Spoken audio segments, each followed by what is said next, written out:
नमस्कार. 30 डिसेंबर 2025 रोजी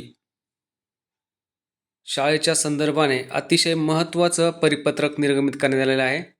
या परिपत्रकाचा विषय आहे सन 2025-26ची संच मान्यता.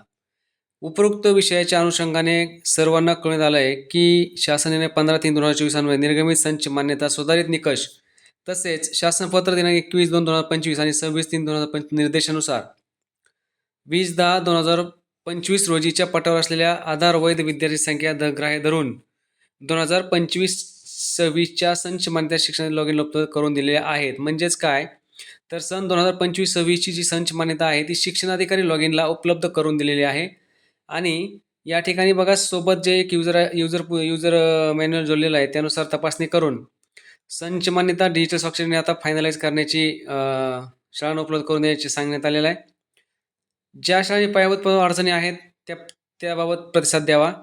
तसेच आणखी एक महत्त्वाची सूचना दिलेली आहे. 15/1/26 पर्यंत शाळांना उपलब्ध करून द्यायचे असल्यामुळे शाळांची जिल्हा न्यायालय आपणास यापूर्वी म्हणजेच 15/1/2026 पर्यंत सर्व शाळांना संच मान्यता उपलब्ध करून द्यायची असल्यामुळं जे पूर्वी शाळांची यादी उपलब्ध करून दिलेली आहे त्याची त्रुटीपूर्तता करून ती संच मान्यता फायनलाइज करायची आहे.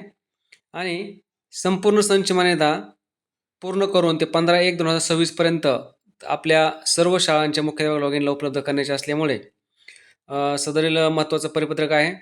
त्यानंतर आणखी एक महत्त्वाची सूचना या ठिकाणी केलेली आहे. जर 15/1/2026 पर्यंत संच मान्यता जर निर्गमित झाली नाही तर संबंधित शाळेचे वेतन अदा केले जाणार नाही, याची दक्षता घेण्यात यावी अशी स्पष्ट ताकीद किंवा सूचना या पत्रकाद्वारे देण्यात आलेली आहे.